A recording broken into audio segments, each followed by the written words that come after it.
Welcome into the LMU Women's Basketball Report for Wednesday, March 8th. I'm Scott Erlin in with head coach Crystal Evans to talk about the Lady Rail Splitters heading to the NCAA tournament, back to the NCAA tournament, finally get to taste that postseason play. But first, let's look back to last week, the South Atlantic Conference championship.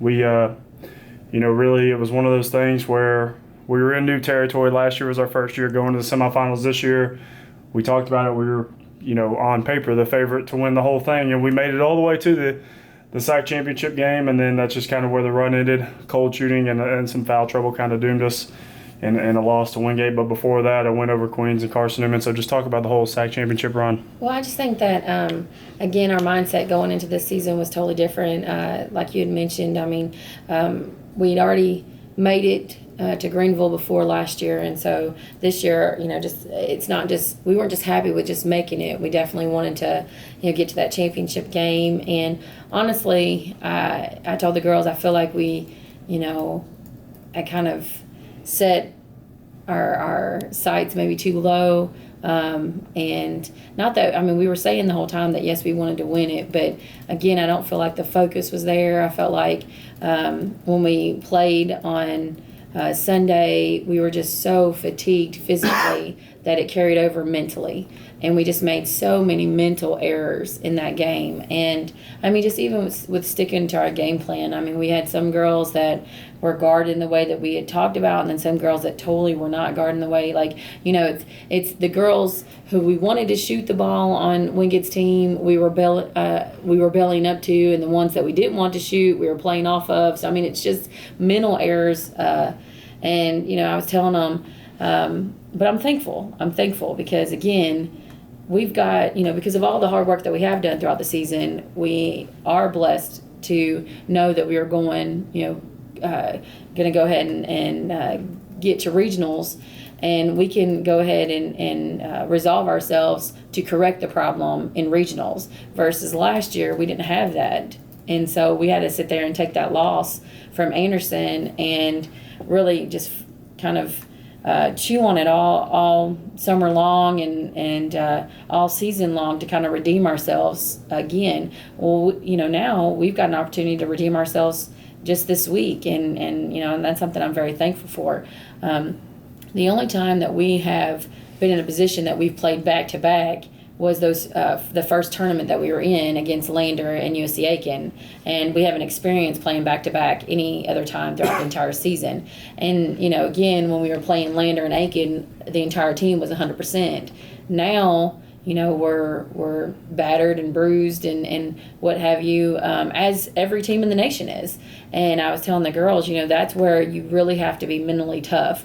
And that's something that we've been focusing on the last few days, and something that we're going to definitely take with us to Columbus. Well, and like we said, you're making your first NCAA tournament appearance since 2003. And that is the nice part of it is, like last year you said you had to stew on that loss to Anderson. But this year there's more basketball to be played. Everything starts over. It's the NCAA tournament time. All gets going against Clayton State on Friday. Obviously we know how strong the Peach Belt is. They were sitting at second in the regional poll before going into the conference tournaments, and everything just kind of shuffled. So this is the draw we get as the 3 seed. We get a 6-seeded team who was the 2-seeded team just a couple weeks ago, 24-6. What have you seen from Clayton State? Well, they're very quick. They're very athletic. They're a run and gun type of team. They're going to press us probably for 40 minutes of the game. So from jump to finish, they're going to be pressing us. There's no rhyme or reason, at least I can't. Obviously, I'm sure they understand their system, but trying to scout it, there's no rhyme or reason when they trap. They'll just run and jump at you. It seems like at any point, whether it be full court, in the half court, and it's something that, we definitely have to be prepared for. Also, too, they score so much in the paint. They've got a team of just great dribble penetrators and really able to get to the rim. So we really have to do a good job of protecting the paint against them. And also, they rebound really well on the offensive boards. So, again, they get to the paint. they get to the free throw line really well, and they score a lot off of putbacks, and they score off of turnovers. They force most teams to about 25 turnovers a game. So now that we're aware of how they score, it's our job to basically take those situations away. We've been working on handling the pressure. So we're not turning the ball over. We're not giving them those easy points off turnovers. And then we've been really working on defending the paint. And, obviously rebounding is huge for us anyway. So, I feel confident that we're going to do a good job on the boards. Well, when you look at Clayton State, they're not a great offensive team necessarily. They only shoot it a little below 40% for the year, and from three-point range, only shooting 24%. But the thing that really stands out, like you already alluded to, was they force 23 turnovers per game and create probably a lot of easy scoring opportunities there. Not having a ton of teams like that in the South Atlantic Conference that are up in your face for 40 minutes, how do you prepare for a team like that? Well, what we've been doing in everything, we've been going against, like on offense, we've been going against 6 defenders. We're running our press break against 6 defenders. And I keep telling them, y'all, if we can do this against 6 defenders, 5 should be easy. And if you can sit there and make yourself pass available against 6 defenders, again, 5 should be easy. So we've really been trying to speed our girls up, not in a frantic way, but more in a just because they're running and jumping at you, we're not panicking. This is what's going to happen. This is, but there's no need to panic. And once you pass through the press, it's done. I mean, if you watch the Lander game, I mean, they had easy layups. They were getting easy scores. So again, if you can handle the initial pressure, you'll reward yourself with easy shots, and that's something that we've really been focusing on. So, I think that this team, like I said, they really get after it. They ball pressure a lot and everything, but it's kind of like, again, it's once you get through that first kind of like smoke screen, you're okay. And 2, they're so like I said, it's no rhyme or reason to when they run and jump at you, when they run to trap at you. So they keep you on your toes all the time. And it's not so much them, getting steals or anything. It's more you making poor decisions. And so it's really just, letting us be confident being put in those situations, because we haven't. I mean, not many teams have pressed us this year. And but I felt like when they did, we handled it really well. And I feel pretty confident going against Clayton State. Well, in Clayton State's most recent game probably provides a pretty good model for how to handle them. It was a 37-point loss or a win for Lander. So obviously looking at that tape, you probably got a good example of maybe how to handle them. Yes. Another thing that stands out, you had mentioned this too, is that they're not really much of an outside threat. Their 2 leading scorers, Tiara Johnson and Andrea Benford, are both combining for about 30 points a game, but they only have 7 3-pointers this season between the 2 of them. So how do you we obviously have 2 pretty good inside presences too with Megan Pittman and Josie Harding. So how do you get ready to prepare for 2 teams like that when really we've had to handle more of a perimeter-oriented kind of conference this year? Well, I mean, obviously through our conference, you're always worried about the 3-pointer because, I mean, every team has great shooters and, you have to focus on guarding them from the perimeter.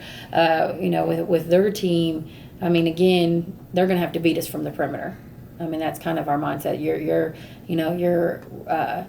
We're taking the pain away, and hopefully, they'll have an off night. If you're just sitting there looking at statistics, statistics show that they aren't successful. Doesn't mean that they can't hit, a couple, but I just feel like over time, if we're keeping them off the boards and we're keeping them out of the paint, we're going to be successful. And also, if we handle their pressure, we'll be able to pull away. Well, Tiara Johnson hasn't played since January 25th, so hopefully she doesn't get to make her reappearance back in the lineup against us in the NCAA tournament.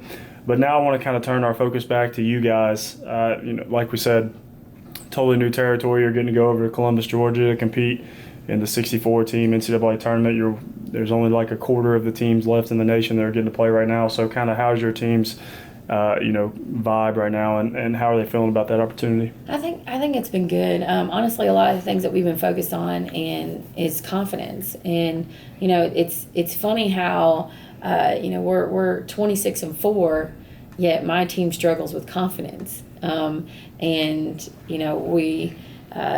It's just something that's happened all season. It's constantly convincing them you're good, and now we've been having talks of we are one of the 64 teams left because we are an elite team, and you have to see yourself as an elite team, and you got to go into that game. You can't be going in and kind of like we were last year, even getting to Furman, just happy to be there. No. We deserve to be here. It's not just happy to be here. We deserve to be here. And, we can compete at this level. If we couldn't, we wouldn't be here. And, it's just been trying to change their mindset.